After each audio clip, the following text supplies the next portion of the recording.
The #1 player from SoCal and arguably the world's best Palutena, Chase, went on quite the run at Crown III. He ended up getting 7th, but the wins he had on the way there were nuts. We're going to be watching 2 of his sets versus T, the Pac-Man Kazuya main from Japan, and Light, one of the US's best players. Let's get into it. Subscribe, turn on notifications, ring the bell, you know how it is. So I have actually covered Chase on my channel before. He was in my How to Beat Kazuya video, and I do know T goes Kazuya, I think at least for one game of this set, because boy, it's how to— oh god, this is the timeout. I don't want to watch a timeout game. I'm sorry, I'm not watching the first 6 minutes of a timeout. I will watch the last minute of a timeout. I would literally edit out most of it, okay? Down throw. Going for the air dodge read. Oh no, if he down air there, it was game. When do you notice a timeout, chat? Granted, I doubt most of you get timed out because timeouts only really happen at at least top regional type stuff, unless someone's a troll. I'm bored. He loses. It's a timeout. So Chase gets timed out game 1 and then gets pissed. Because I think Palutena does pretty well versus Pac-Man, I would imagine, because Palu has really good aerials. The rising aerials of Pac-Man don't really work against Palu because— don't work against Palu because you get out of shield and aired.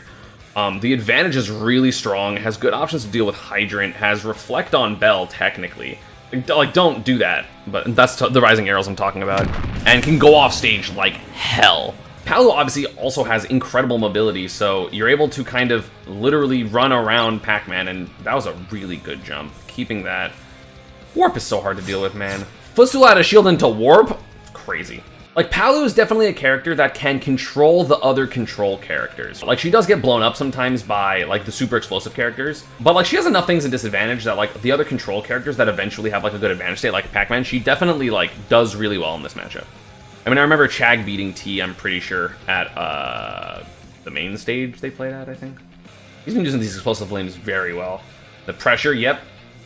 Knows T kind of expects a grab there, so he tries to roll, but Chase doesn't care. Gets the Trump back air. Again, much faster game.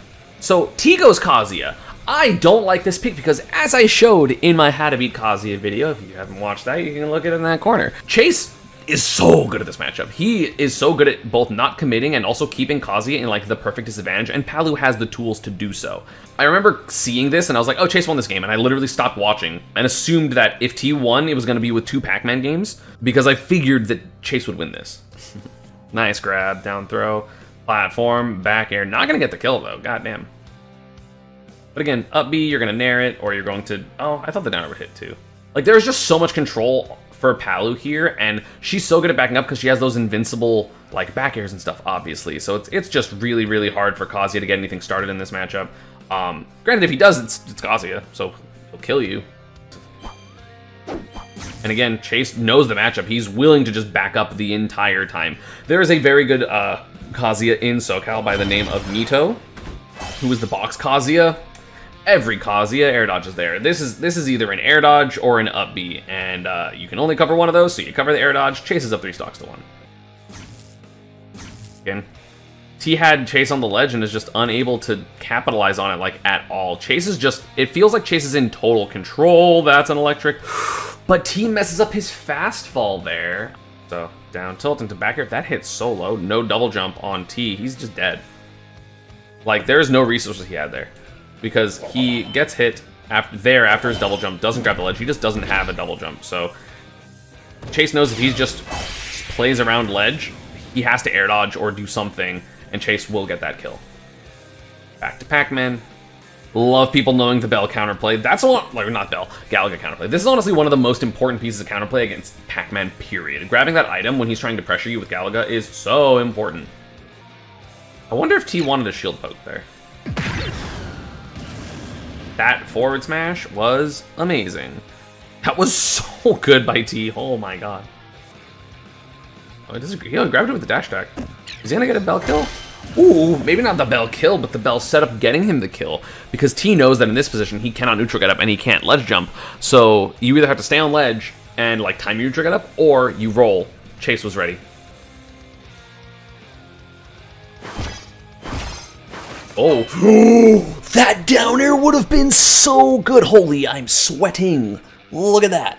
That would have been such a fire combo. The double fair into— how far off was that? I think he just did it a little early because by the time he got to where Pac-Man was, the hitbox wasn't active anymore. So if he did it like 2 frames later, he would have got this kill because that downer would have comboed into back air and it would have been the stock. Another YOLO forward smash by T.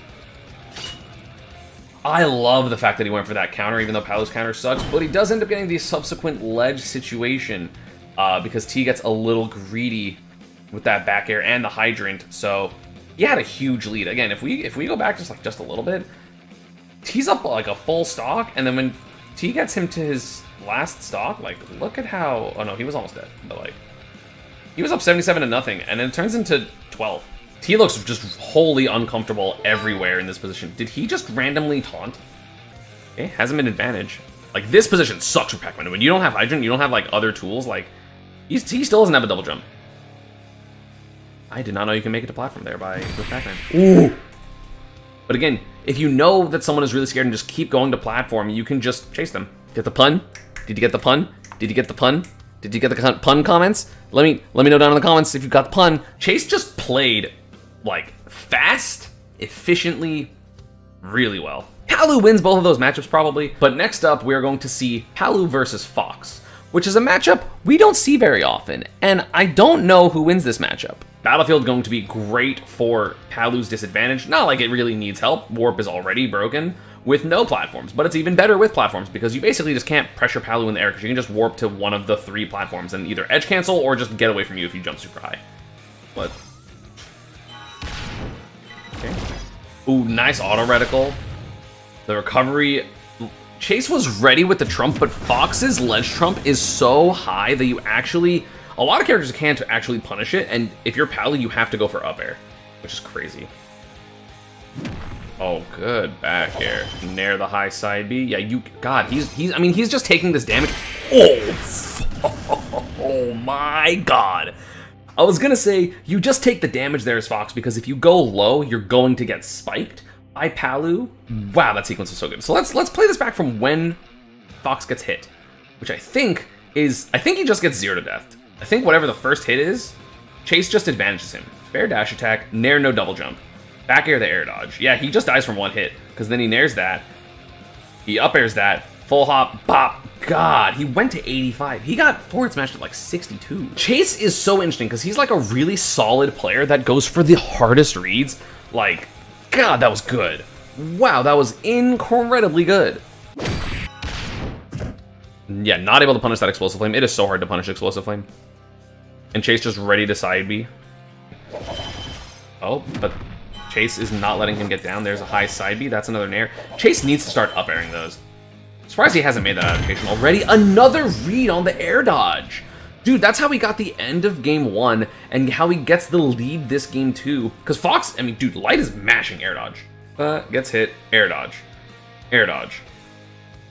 Air dodge.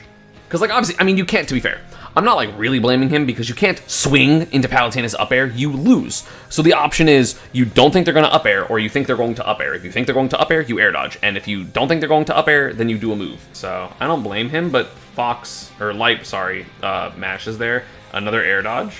Up air? Nope, not up air on shield. Nair on shield. No, okay. Oh, Light going for the up smash. Tries to get the drag down with the forward air. Doesn't get it. The landing hitbox hits. Thank God that move has a landing hitbox. Otherwise, Fox would be the best character in the game. There's the explosive flame, down tilt. Yeah, Light is missing those recoveries, and also because Palu's down tilt goes really far off stage, it's actually, what a down air. God, that was good. Because like I talked about in the video, or like the little clip before, of this invincibly grabs the ledge. But if you can hit Fox before he gets to the ledge, because your move is all the way over here, doesn't matter. This is why Light hasn't been recovering lows, because you can just do this as Palu. Big lead. I think this is the first like actual lead Chase has had, because the other games he like won with like comebacks, but this is like a solid lead. It is very hard to kill Palutena a lot of the times. She'll randomly get trays, she'll get a nair up air. She just like starts to get more percent, kind of like this, except he missed that like the drag up. There's drag downs and there's drag ups. Even though it's a pop-up, but whatever. It's funnier to say that. Oh, Light's getting antsy. Up smash at 92, that wouldn't kill without bad DI, so he was relying on Chase having bad DI. Now it will kill. Forward air. Back air, the up smash misses because look at the spacing by Chase. Because remember, it is very, very hard to punish aerials when the opponent is drifting away, And he does that. He drifts away with the sub smash. Granted, I think Light meant to dash and just messed up. I'm going to say he messed up that because I think he knows better. Oh, and getting the air dodge too. Fox, he finally mashes there. Jesus. But again, that is basically impossible. The 2-frame. Because of a similar concept to the Fox thing, that back air was incredible. Nair. Gonna get the up air. No, he's not. He's going to air dodge to platform, which is good because he didn't neutral air dodge for once. And again, not neutral air dodging. He knows that's why he lost these other games, so Chase is going to have to adapt and hit him for doing an aerial, and that is the threat of Palutena. Before we go to the pop-off, sorry, I apologize. After this, he gets this hit with the Nair, right? So he short hops, because if Light like air dodges, like directional air dodges, or like goes low and double jumps, he can back air it. But it also makes Light do this double jump, and then he sees that Chase is in the air, so he has to make his decision here. Because if he is too slow and Chase up airs, he might as well have air dodged, or he might as well have thrown a button out. So then Light throws out the button, and then gets hit by the short hop up air after Chase just short hop and fast falls. Because that's, again, one of the great things about having a good, like a low short hop and a good fast fall is the fact that you can just go boop boop, puts it down, jumps off the stage, goes to Chag, his Palutena brethren, and Loaf, and then handshake. Oh, he's hype. He's walking around. He's like, let's fucking go, let's fucking go. I'm so good. I'm so good. And you know what? Chase is pretty damn good. He played really well. Again, ended up getting top 8. He lost to the 4th place and 2nd place of this tournament, being Onin and Jackal, because Jackal went on his monster run, which I already talked about. If you missed the videos covering Crown, being the Zomba video, the Leo Spargo video, or the Jackal video, they're below. They're on my channel. Check them out. Yeah, thank you all for watching. I'll see you all next time. Peace.